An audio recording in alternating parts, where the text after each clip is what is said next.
Tadi pagi kita melaksanakan acara seremoni yaitu peresmian Yayasan Gerakan Peduli dan juga pembukaan Raker Kopas Karangan tahun 2020.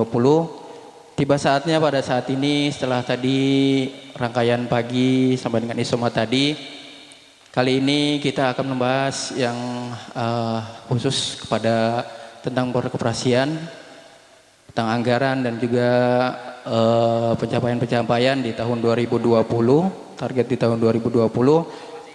Untuk itu mari kita buka acara kita pada siang hari ini, yaitu kita akan masuk kepada sesi yang pertama, yaitu satu tentang pengesahan susunan acara dan tata tertib, kedua evaluasi program kerja dan RAPBK tahun 2020, serta pemaparan program kerja dan RAPBK tahun 2021.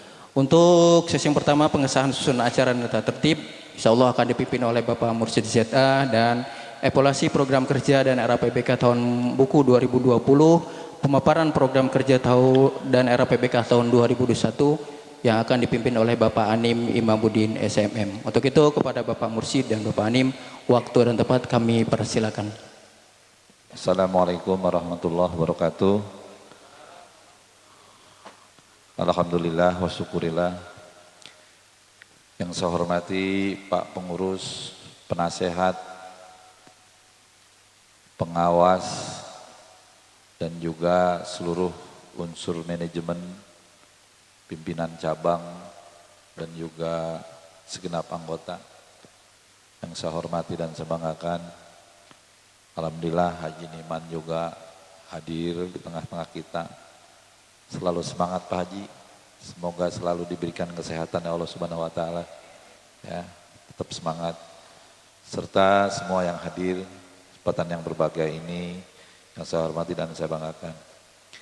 Baik, hari ini kita sengaja bahwa kita, ya Pak Kisan, silakan, ini penasehat kita. Ya. Di depan sini Pak Kisan, kasih itu nomor itu, bangkunya lagi. Geser aja gitu Pak Musik, geser, geser Pak Masna, Pak, situ, Pak Kisan. Ya. Baik, jadi di kantor Kopas Keranggan ini tetap penasehatnya Pak Kisan. Ya, beliau walaupun penasehat pasif, memang ini adalah ya pasif dan aktif sih sebenarnya kan. Kalau undangan selalu hadir terus, kita cuma diminta hadir, datang juga begitu. Dan hari ini memang di sini berarti mendekat hadir begitu. Nah ini penasehatnya 1, pengawasnya 2, kemudian pengurusnya kita 4. Nah hari ini, nanti Pak Kisan udah punya pegang itu ya, ada ya. Ya. Hari ini kita akan melaksanakan rapat kerja. Nih biar Po Epi juga tahu nih, Po Epi juga punya koperasi ini. Gitu.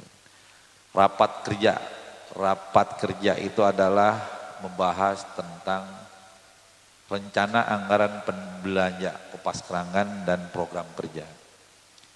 Saya sengaja membawa para anggota, harapan saya anggota ini adalah anggota yang betul-betul bisa memberikan masukan. Kemudian juga kritik yang sifatnya membangun, khususnya adalah program kerja yang sudah dituangkan oleh para pengurus kepada Bapak Ibu sekalian. Nah hasil dari rapat kerja kita ini yang terdiri dari RAPBK dan program kerja itu akan kita bawa di dalam rapat anggota tahunan. Sehingga pengesahannya semua itu adalah di rapat anggota tahunan. Kita bisa melihat di sini program kerja yang ada seluruh cabang Kopas Keranggan. Kemudian juga program kerja koperasi tingkat pusatnya, koperasi pusatnya. Setelah itu ada yang namanya program gabungan, RAPBK gabungan yang disebut dengan neraca konsolidasi atau program kerja konsolidasi semuanya. RAPBK-nya.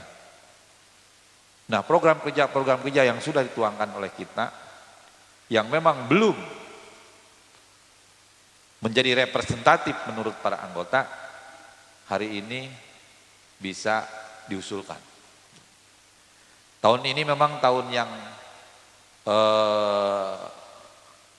mungkin lain dari tahun-tahun kemarin, yang biasanya kita program kerja kita di puncak begitu. Nah, sekarang masanya pandemi yang seperti ini, kita juga butuh suasana baru. Saya sandingkan dengan kegiatan peresmian Yayasan Kerangan Peduli. Yayasan Kerangan Peduli ini sama binaan daripada Kopas Keranggan. Jadi kita sama-sama semuanya di sini. Nanti banyak sekali program-program kerja kita. Ya, mungkin nanti dibuat penambahan program kerja ketahanan pangan Pak namanya, gitu kan. Dengan anggota nanti Pak Bambang ya, Pak Mursid ya. Program kerja ketahanan pangan. Ini menjadi program dari pemerintah pusat. Bahwa masyarakat harus mandiri. Mungkin kalau pakai hidroponik, sayurannya saya juga sepakat POEPI.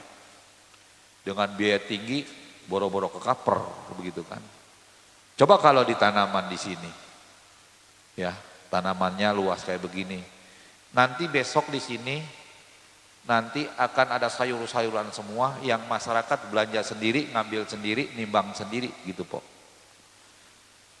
Nanti juga kita buat program kerja Kopas Keranggan, bekerja sama, permodalannya dari Kopas Keranggan. Pak Ato ini sudah semangat banget tadi, pengen ternak puyuh. Ternyata ternak puyuh itu dengan hoknya protein tinggi sehingga kolesterolnya tinggi, itu bohong hasil penelitiannya. Ada dari UGM, kemudian apa tuh, Apindo, semua ada berapa yang kandungannya hampir 3000 sekian gram, ternyata hanya 400 sekian, 200 sekian, 500 sekian. Kita dijolimi hampir 3000 sekian. Karena ini produk puyuh, ini produk kita. Ternyata di Korea semua mie itu, di luar negeri mie itu semua memakai mie instan dengan telur puyuh. Dan itu tidak diedarkan di Indonesia. Di Eropa itu laku pesat. Di Indonesia mah dibohongi, naik nanti kolesterolnya tinggi jadi kagak laku. Ini namanya politik bisnis. Nanti besok di sini udah ada gambar-gambar hasil penelitian puyuh nih semua. Nanti di sini. Nah, sehingga nanti Pak Ato jangan takut. Ya.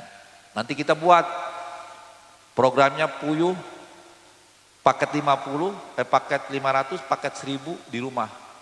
Begitu Bu nanti. Di rumah. Modalnya oleh Kopas Keranggan. Nanti cicilan paket telur puyuh, pendidikannya di sini tempatnya. Dilatih dulu semua. Dapat puyuhnya, paketnya, sampai kandangnya, sampai tempat telurnya, sampai bibitnya, sampai pakannya, sampai makan. Nanti magot kita siapkan 4 biopon. Puyuh dimasukin ke magot. Sampah-sampah ibu, hasil makan ibu jangan dibuang, dimasukin ke magot. Setelah itu nanti ada karyawan kita yang ngambil melalui rumah ibu. Catatannya ini mah ibu, aduh lupa mulu saya, ibu apa? Ibu Erna ya. Ke rumah Bu Erna, ke rumah Pak Ato, ngambil telur puyuh sama magot sebagai cicilan kepada Kopas Keranggan. Nah ini mungkin salah satunya nanti masukin program ketahanan pangan. Nanti ada 20 anggota dulu yang memang punya semangat, yang akan kita menjadi percontohan oleh kita. Nah nanti banyak sekali program-program kerja kita di sini. Nanti ada lagi, kita juga punya membangun gedung serbaguna. Besok gedung serbaguna ini sudah tidak ada lagi Bu, tempatnya sudah susah.